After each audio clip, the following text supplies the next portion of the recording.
I was never a very good person in life. I cheated on my wife, cheated on my taxes, stole from my business partners, beat my kids anytime that they looked at me wrong, and overall just acted as a general scumbag. And in hindsight, I see it clearly. I wish that I could start over and do it all again. One night on my way home from my law firm, a freak ice storm covered the highway. Now, I had four-wheel drive and I didn't think about the falling sleet and the hail until a truck in front of me began to slide, and then jackknifed and flipped, landing not even 10 feet in front of my SUV. I had slammed the brakes at the very last millisecond, but ended up going into the side of the trailer at about 70 miles an hour without a seatbelt on. And the last thing I remember was time slowing down to a crawl as I flew through the windshield, shards of safety glass glittering the stars all around me in the winter air. And then it was blackness. I woke screaming and hyperventilating in the same blackness, but without any pain. And in the darkness, I felt my body, running my hands over my arms, my legs, my chest, and my face. I didn't seem to have a single broken collarbone or laceration. I was even in the same exact expensive Armani suit that I had been wearing during the accident. It seemed miraculous that I had somehow survived unscathed without even a tear in my suit. And so I stood in the darkness, putting my hands out in front of me and stumbling in short, hesitant steps. And after a few minutes of this, I ran into a wall. Now, the wall felt warm and seemed to vibrate under my fingers. And I pushed on it. And my hands went into it like pushing into silly putty. I began to rip away pieces of the wall and throw them behind me, and then a shaft of light pierced through the hole that I had just made. And the light illuminated the cavern that I was in, showing a floor of cobblestones soaked in layers after layers of dark, red, clotted blood. The wall itself looked like the guts of some massive creature. It had these long shards of white bone running through the top and the bottom with smaller pieces of bone connecting them. The rest was some light red and vibrating tissue like intestines that had been unspooled to form a never-ending solid wall. And I looked down at my hands and I saw with horror the dozens of black, maggot-like worms squirming all down my wrists and hands. And with a yelp, I jumped backwards. I frantically tried to shake them off, but I could feel hot stings coming from my hands as they bit me over and over. And after a few minutes of writhing and rubbing my hands together, I got them all off. I could feel my heart beating out of my chest and instinctually kept checking the rest of my body to make sure that I didn't miss any more of those biting, blood-sucking maggots. The soft, fiery light that came through the hole that I made in the living wall showed me a door on the opposite side of the hall from the wall. From what I could see, it had a straight hallway that went off into the darkness. Having no other good options, I started walking down the hall, the minuscule light quickly fading into nothing.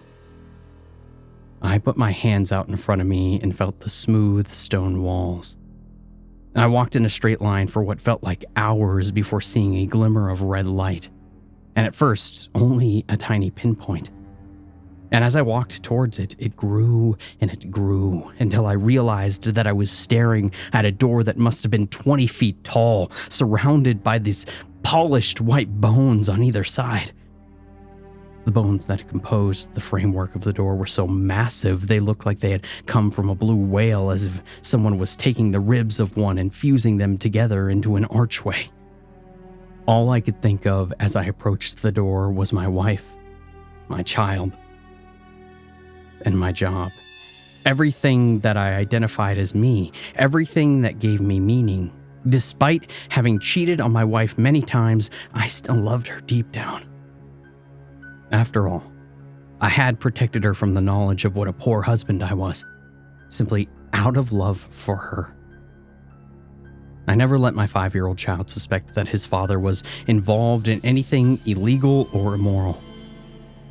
My love for them had made me protect them from all the things that I had to do to guarantee us a better life, and now I just wanted to see them again, to be with them.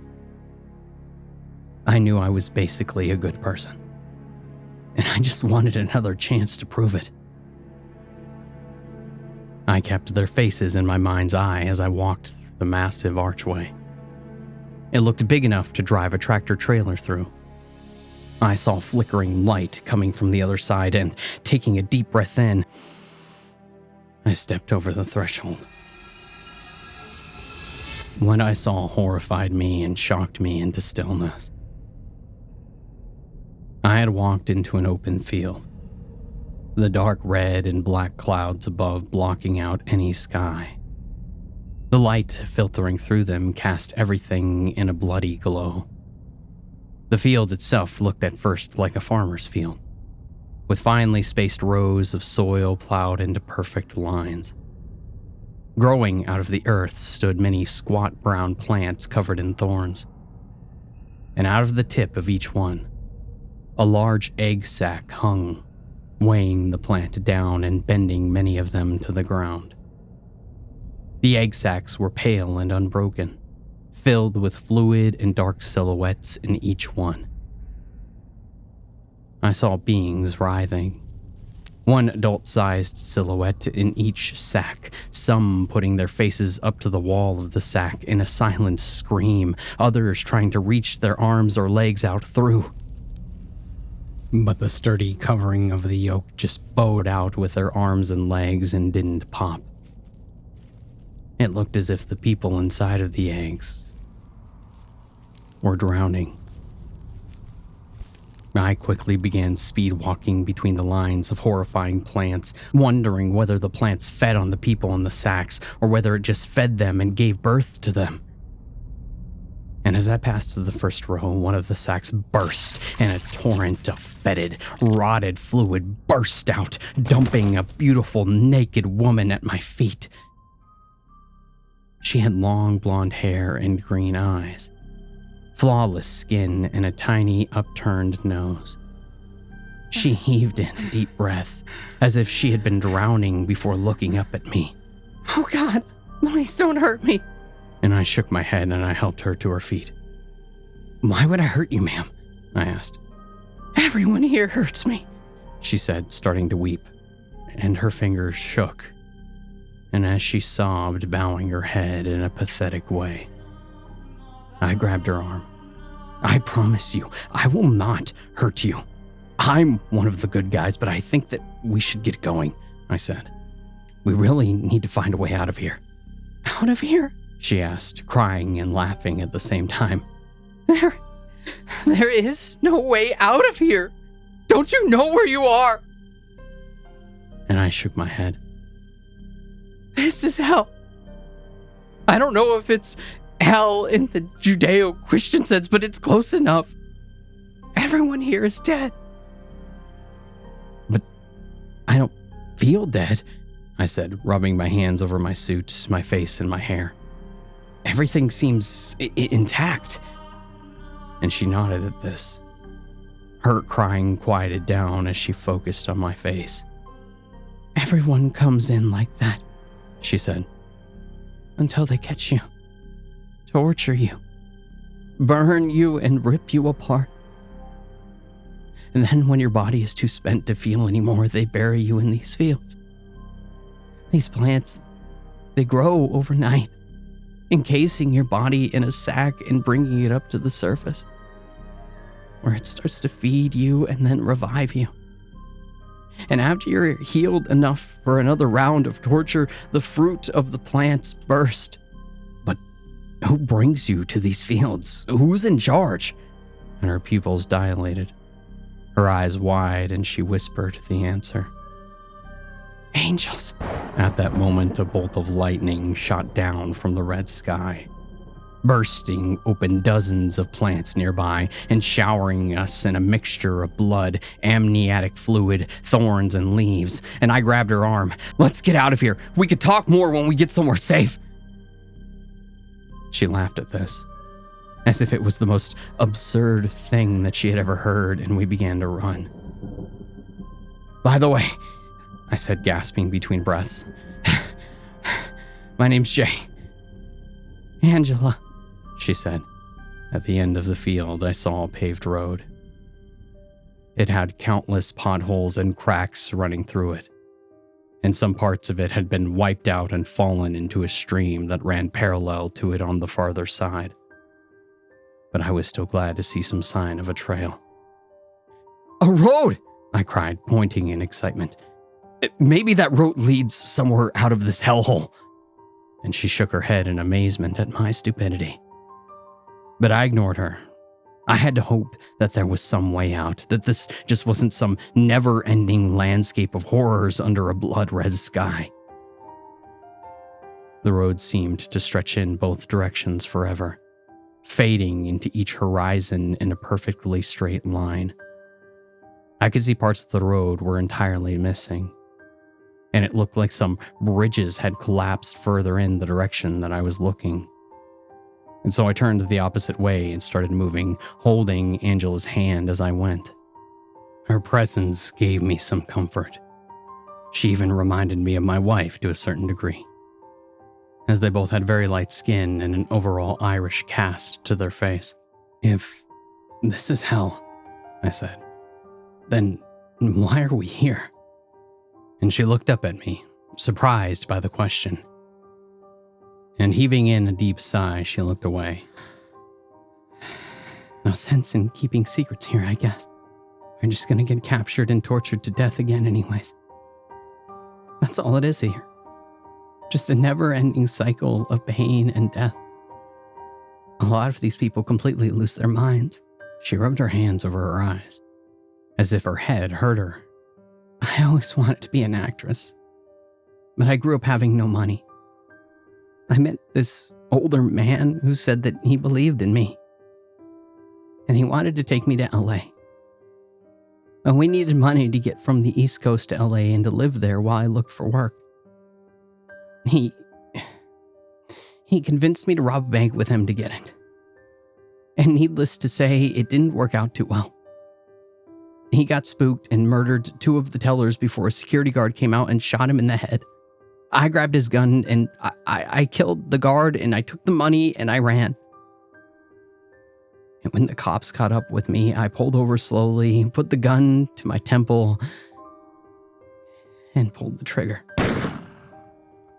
I had absolutely no intention of going to prison for the rest of my life. I was just a stupid kid, really. I couldn't believe this angelic, innocent-looking young woman had participated in murders. It shocked me to my core. If this is hell, I don't really feel like I belong. Yeah, I did some bad things, but I never killed anyone, never put a gun to anyone's head, never even killed an animal." And she looked at me sharply. "You're only lying to yourself. No one innocent comes here. But I don't really care what you did, to be honest. We are both trapped here, and that's all I need to know. There's no hope. Just don't betray me. Our only chance of surviving longer is to stick together and to trust each other." And as we ran, the fields began to fade, and what looked like an old, dilapidated western town began to take their place. I saw people hanging by their neck from the street signs. Overall, it seemed the safest place in the area, however, and so I began to pull Angela over in that direction. There was an old saloon with swinging gates, and we walked inside, wary of any traps. And in the corner, I saw what looked like a medieval knight with massive white wings flowing out from its back. He held a man's mouth open while another man in a full suit of glowing blue armor poured molten lead down his throat. The man screamed for a moment, then the lead ate through his neck and he collapsed to the ground. "Angels," Angela said to me, and their heads turned towards us, but there were no faces there.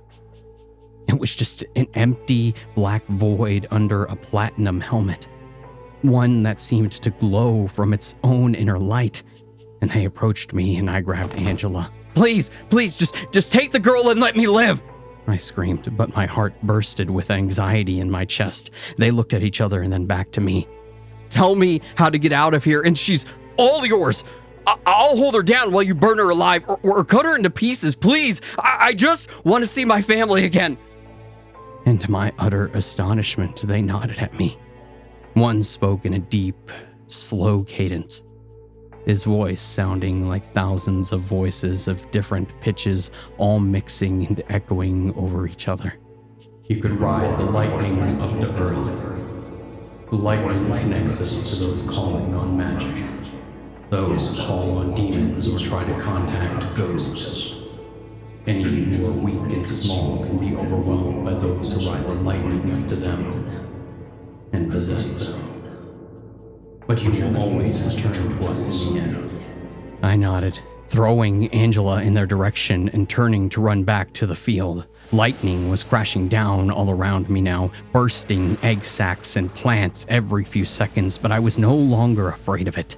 I looked up at the sky and saw a swirling pool of red and black and stood under it as a bolt struck me directly in the center of my head. And I felt myself being sucked up at an incredible speed, and I saw above the clouds a deep void. And I fell into the void and saw through another set of eyes. Two teens playing with a Ouija board in a graveyard, giggling as if it were a game, surrounded by black candles. "Demons, we call on you to answer us," one of them with a high voice shrieked. And as his mouth opened, I rushed into it. His eyes widened in shock as I pushed his soul out, sending it spiraling back into the void that I had just emerged from. I now had complete control over his body. "Hey, man," the other kid asked me. "You okay?" I nodded, smiling, looking around me at the clear sky and feeling relieved to be back. "Never been better, buddy." As I took over the body of the teenager, a sense of euphoria and exhilaration filled me. I had escaped from hell. I looked around to the cemetery, frowning. Scanning the mind of the child that I possessed, I gained his name, Kurt, as well as his address, among other critical information. And so I found myself in Maine, in the absolute middle of nowhere. But it would have to do. The friend stared at me with wide eyes, clear anxiety marring his expression. "You don't look good at all, man," he said. "You look pale as shit all of a sudden." My body wavered and I tripped, nearly falling before the friend grabbed my arm and steadied me. Scanning the mind of the kid, I found the name of his friend. "Thanks, Andre," I said. "Maybe it was just something I ate, a little touch of food poisoning or something. I guess I don't really feel that good. I'm just gonna go ahead and head home." And Andre nodded seriously at me. "I'll pick up the Ouija board and candles and everything," he said. "Too bad we didn't get to see anything supernatural happen, huh?" "Yeah, too bad," I said, walking away. If he only knew. Out of the corner of my eye, as I started walking down the side of the road under the streetlights, I saw the silhouette of an angel, like the ones that I had seen torturing people in hell.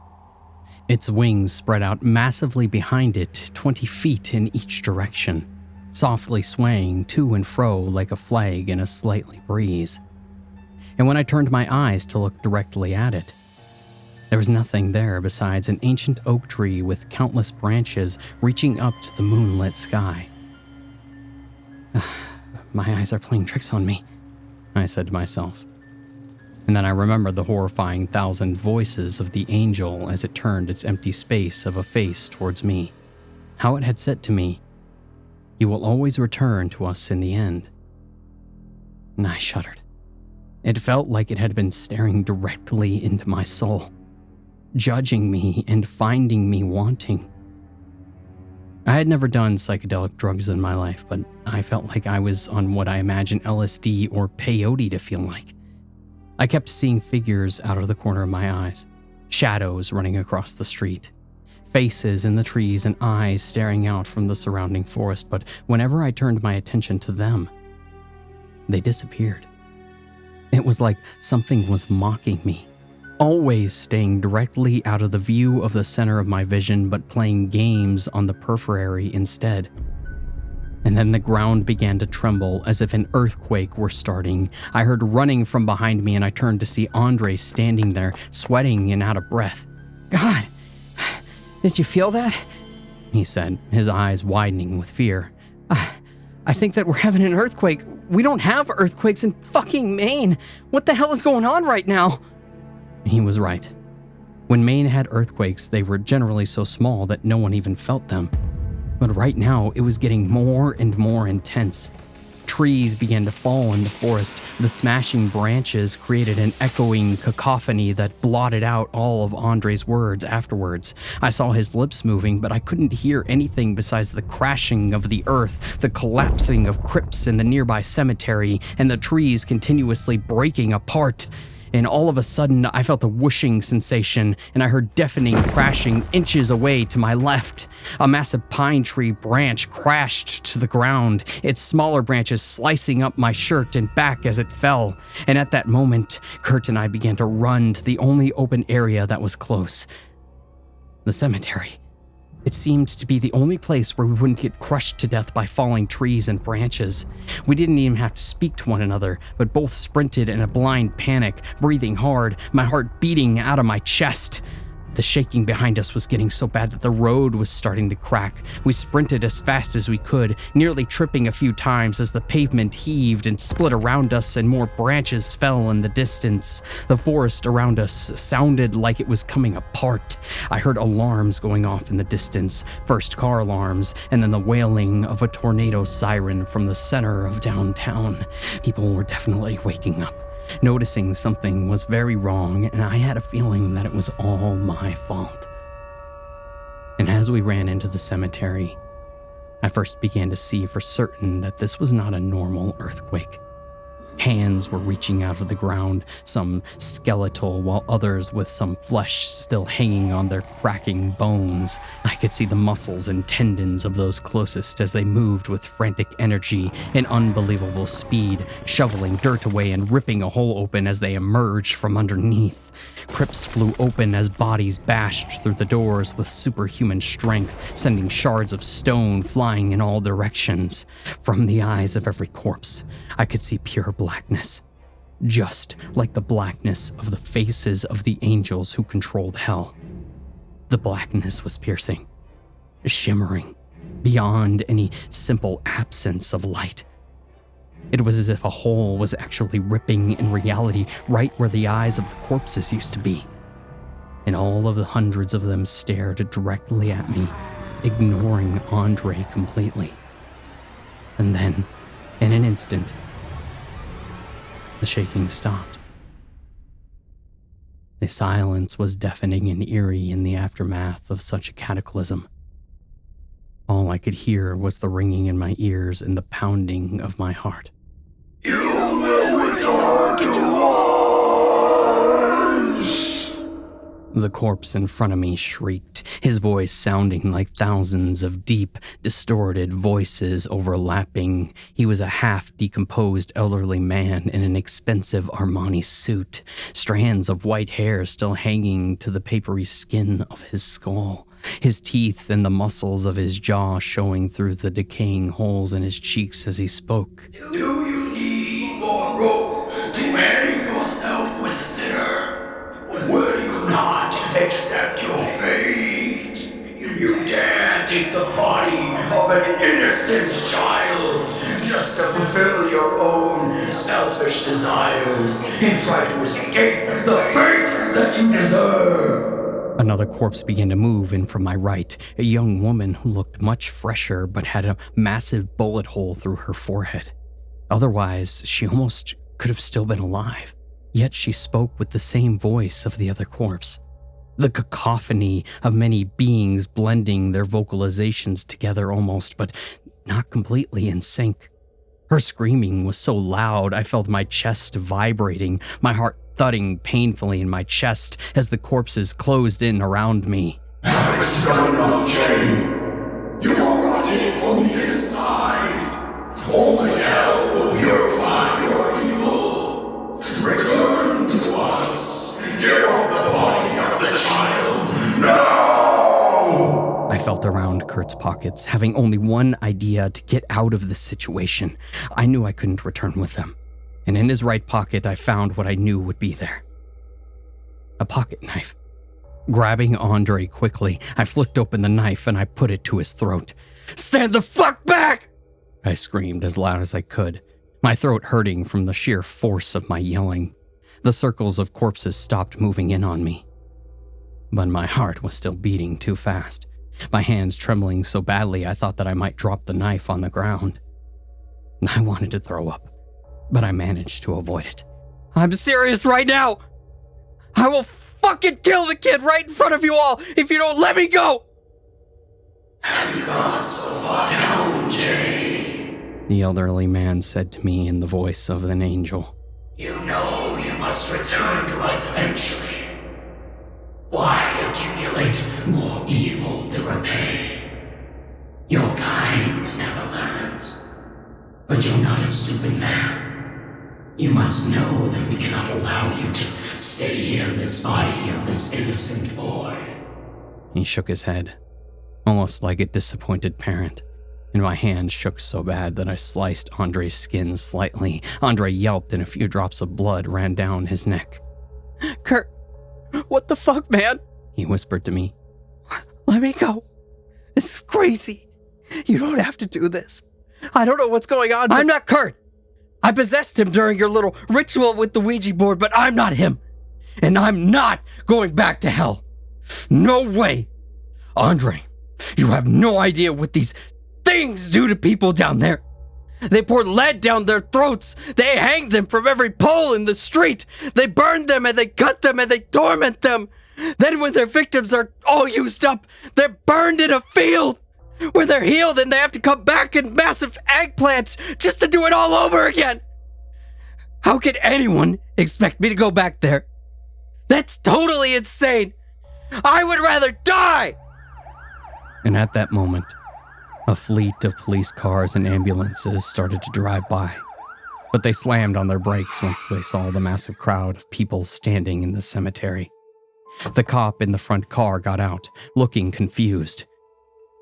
And then he saw that the people standing around us were not really people at all.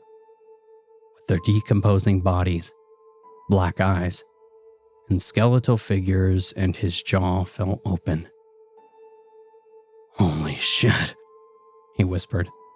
And more cops got out behind him, all of them looking confused, some pulling out their guns and started screaming orders at the walking bodies, while others got back in their cars and locked the doors, staring out in horror, unsure of what to do. Some of them called for backup on their radios. One cop got in his car and drove away like a madman, swerving between the ambulances and the other police cars in front of him. He looked like he was screaming inside the car, and I think he flipped us off as he sped by. I suppressed a sudden urge to start laughing hysterically at this absurd scene. And if I had started laughing now, I might never stop. I felt like I was losing my mind under all of the stress. I don't know who started it, but one of the cops fired his gun as a few of the corpses started walking towards them, and all hell started breaking loose. The circle of corpses rushed at the police, and then all of the police started firing at once. The gunshots made my ears ring, and I heard a few bullets smash into the crypts and tombstones immediately to my left, whizzing right next to my head and my chest. I let Andre go and ran for my life. I don't know if he made it out of there or not. He might be dead for all I know. And I scanned Kurt's mind and I found his house. He was only 14 or so, of course, living with his parents. But I needed a place to rest and think, and that was the only one nearby. I ran to the house, running up the stairs without speaking to anyone and locking the door behind me. Shaking, shivering, sick with fear and worry, I lay down on the bed and I started to cry for myself and everything that I had lost. I thought about my wife and my kid, my old life, and how much I missed all of them. And I started sobbing uncontrollably, the tears staining the pillow as I screamed into it in desperation and anger. And so as I write this up, I look out the windows and I keep seeing the silhouettes of angels out of the corner of my eye. And now the ground feels like it's starting to shake. I think they're coming for me. I wonder if I should keep running, or if I should just go with them to that sick place with the red clouds and the people constantly brought back to life just to be tortured all over again. I am thinking about taking Kurt's parents hostage if I need to. The angels don't seem to want to see innocents die, and that may be my only chance. I still have the pocket knife just in case. And there are plenty of bigger knives downstairs if I decide it's necessary. And yet the voice of the angel from the cemetery keeps repeating in my head. Do you need more rope to hang yourself with, sinner?